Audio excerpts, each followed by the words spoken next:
Halo, selamat malam. Assalamualaikum, sahabat cahaya kehidupan semuanya.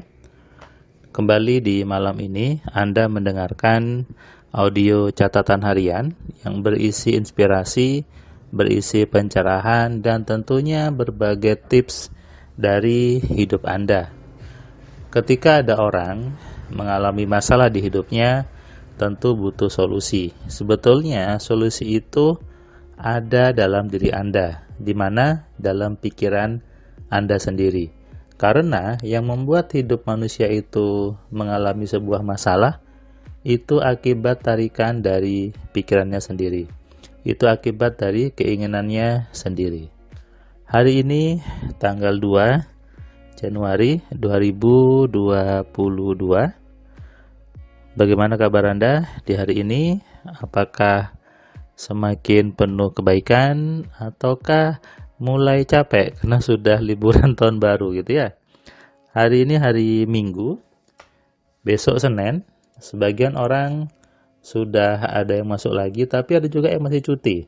Ada beberapa teman-teman saya di kantor yang dia masih cuti akhir tahun kemarin, masuknya baru hari Rabu gitu ya, karena belum ngambil cuti, kemudian di akhir tahun kemarin ngambil cuti yang cukup banyak sehingga masih menikmati liburan di rumahnya.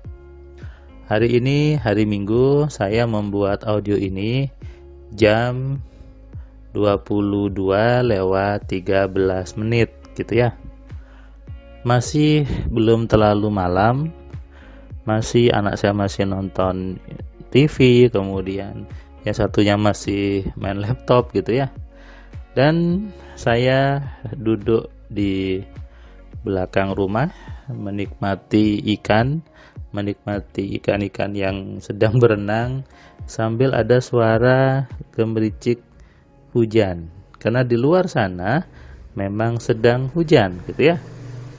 Sedang hujan, dan itu membuat kita menjadi lebih sahdu, dan membuat orang yang sedang sedih bisa jadi tambah sedih karena dengan hujan suasana jadi tambah slow gitu ya. Dan sebetulnya harusnya manusia itu selalu slow saja, tidak perlu gerasa gerusu, tidak perlu keburu-keburu.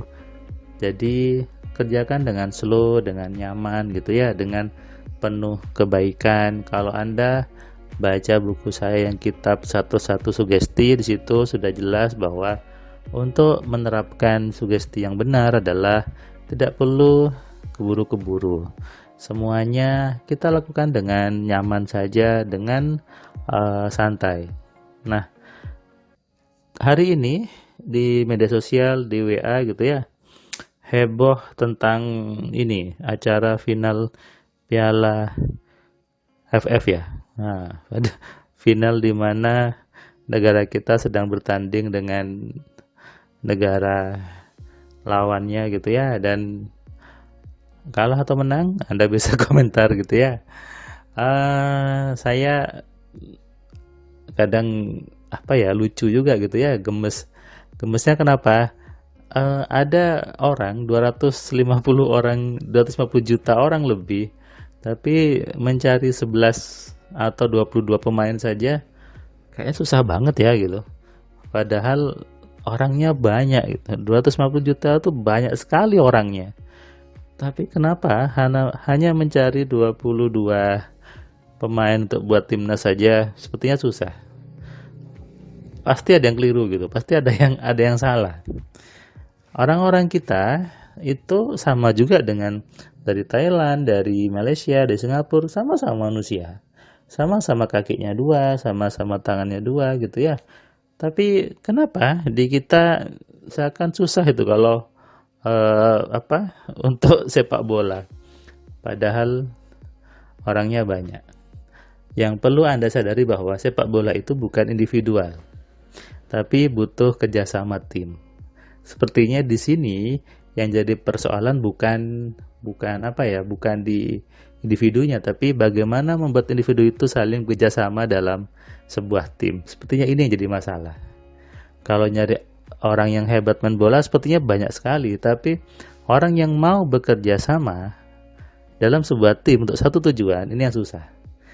Hal ini mungkin disebabkan karena setiap dari kita juga tidak pernah menjadikan tubuh kita ini sebagai sebuah tim gitu.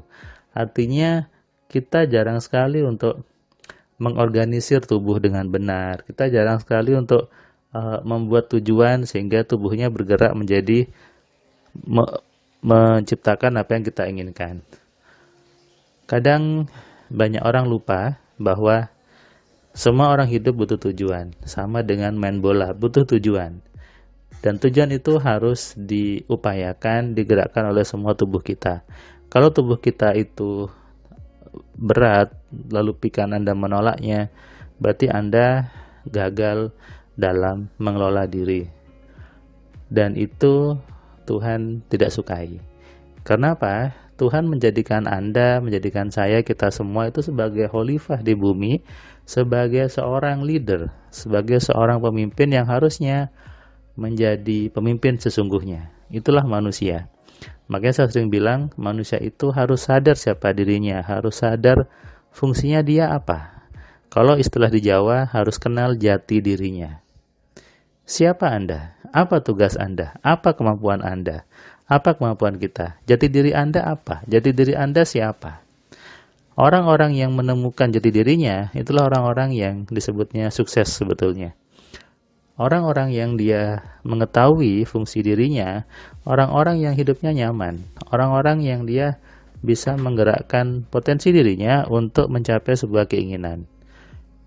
Mengenali diri berarti mengenali semua program di kepalanya, di pikirannya. Kalau tidak kenal sama pikirannya, maka mustahil bagaimana bisa menggunakan pikirannya dengan benar.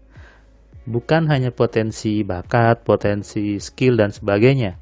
Itu semua bermula dari program di kepala Anda, bermula dari pikiran Anda sendiri. Kalau Anda tidak kenal, tidak tahu bahwa Anda punya sesuatu alat yang luar biasa yang namanya pikiran, itu sama saja Anda sebagai seorang kapten, sebagai seorang coach, sebagai seorang manajer tim tidak tahu melihat bahwa orang ini punya potensi besar dan bisa ditaruh di back kiri atau back kanan atau sebagai penyerang atau apapun. Ketidaktahuan mengatur posisi ini yang sepertinya menjadi persoalan di timnas kita, dan itu bermula ketidaktahuan mengenali diri sendiri sebetulnya.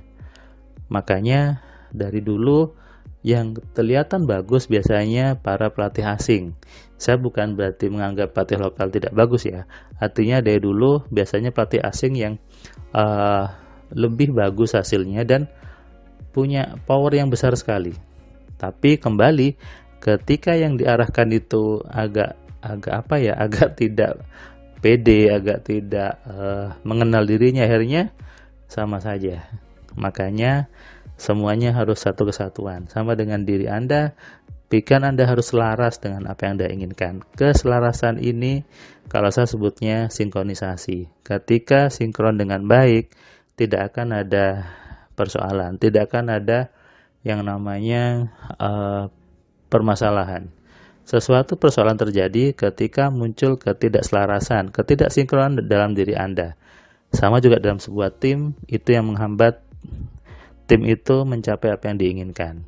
Makanya kenali diri Anda sibuklah ke dalam diri Anda, sibuklah memperbaiki diri Anda supaya diri Anda semakin hari semakin baik, semakin penuh dengan kemudahan, kecerdasan, dan tentunya penuh dengan kebelimpahan.